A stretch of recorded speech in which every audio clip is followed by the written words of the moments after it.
From instant fan favorites like Mr. Nobody and his adorable Belgian Malinois, to John's old friend Kane, the blind assassin who's forced out of retirement to kill him in order to protect his daughter. These are the 5 characters from John Wick Chapter 4 who deserve their own spin-offs. I'll kick this off with Shamir Anderson's Mr. Nobody, a mysterious tracker and assassin who became a surprisingly important part of John Wick's story. He's a younger, far less experienced killer in the making, and his emotional arc in the movie mirrors John's arc throughout the whole series. Just like Kane the blind assassin, he needs to find and kill John, or suffer a huge loss if he can't. Throughout the movie, Kane tries explaining to him that making a deal with the High Table is not worth it, no matter how high a price they may offer you. But Mr. Nobody has a lot on the line, and he isn't persuaded by Kane. When Marquis de Gramont, another standout character played brilliantly by Bill Skarsgård, hires him to locate John, he knowingly sets up the dominoes that'll later affect Mr. Nobody in a major way. But other than that, the movie also introduces a whole new concept of the franchise: amateur assassins and trackers acting as associates for the High Table. Now, this concept has the potential to be expanded further, possibly in a spin-off movie or TV series. If you ask me, a TV series would work better. Then both the concept and the character could be fleshed out properly. A movie would have to cram too much information into a 2-hour runtime. On the flip side, though, the showrunners probably won't have the budget to design and choreograph multiple jaw-dropping action sequences. So if you're looking for John Wick-esque action, then a movie might be the way to go. But anyway, we can discuss the minutiae about Mr. Nobody's spin-off later. The bottom line is, he's an incredibly compelling character who caught my attention the instant he stepped onto the screen. In fact, one of the reasons why this character was so hypnotic was because Shamir took inspiration from Heath Ledger's Joker. That's right. There's a reason why we don't know anything about Nobody's past. It's what makes his character more complex, because you're not really sure why he does what he does, and what he had to go through in order to make it to where he is right now.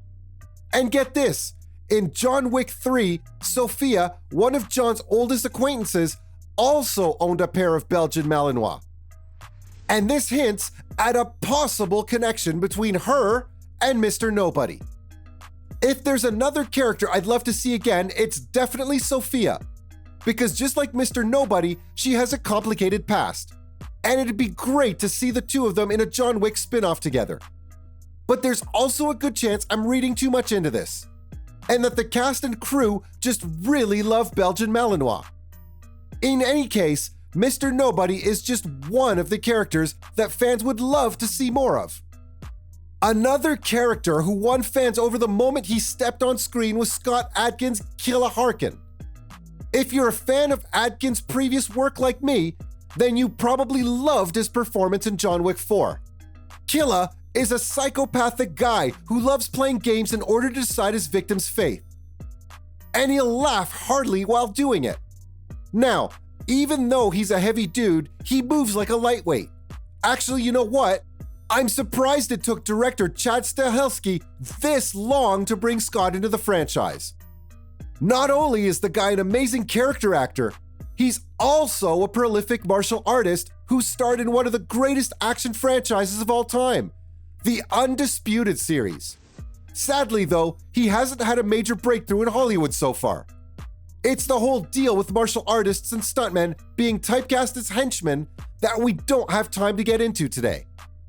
But I hope his larger-than-life performance in John Wick 4 leads to more opportunities, including the possibility of a Killa Harkin spin-off. His position as a powerful Berlin nightclub owner, as well as his vendetta against John's uncle Pyotr, could lead to an awesome pre-John Wick storyline. We could get a movie that showcases why there's so much bad blood between them. And maybe even a subplot explaining how Killa gained so much weight. Scott hasn't played a character like this in his career, which is why I think he deserves his own spin-off. Now, the third character who fans want to see more of is Shimatsu Koji's daughter, Akira. The story about how Chad came across Rina Sawayama, is as hilarious as it is insane. When he was casting the character, he literally searched Japanese pop star on YouTube. And she's the first person he came across. Anyway, it turns out that he made the right call, because Akira is one of the most compelling characters I've seen in the franchise. In fact, her character was more fleshed out and badass than Ruby Rose's Ares from the second movie, and Asia Kate Dillon's Adjudicator. She's extremely skilled with arrows and blades, and the movie was clearly setting up the next phase in her story. She's last seen in the post-credits scene where she's getting ready to confront Kane in Paris. Their conflict is pretty complicated and leaves a lot of room for a potential spin-off. Kane was in a bad situation himself since the High Table threatened to kill his daughter if he didn't do what they said. As a result, he ends up killing her father. Oh, and it doesn't just end there, because her father's death opens up the possibility of her inheriting the Osaka Continental Hotel. There's going to be a power struggle there too, and Chad has plenty of ideas of where to take Akira next. But these two characters are who fans love the most: the Bowery King and Kane the Blind Assassin. First, I'll talk about the Bowery King. He's been John's ally since Chapter 2, and his vast network of New York's homeless population is something to marvel at. I'd say he's an ideal character that fans would want to see in a John Wick spin-off. Fans would love for the series to explore his origins and to discover just how he created his network in the first place. What made him choose that path, and why has he stuck around for so long? Is he as terrifying as John himself? Those are essential questions that fans have had since they saw him in Chapter 2. And I don't care if it's a prequel, sequel, or a minor spin-off. I know I speak for everyone when I say that I'd love to see more of Lawrence Fishburne as soon as possible. But maybe not as much as Donnie Yen's Kane. He's the most obvious candidate, other than Mr. Nobody, who deserves his own movie.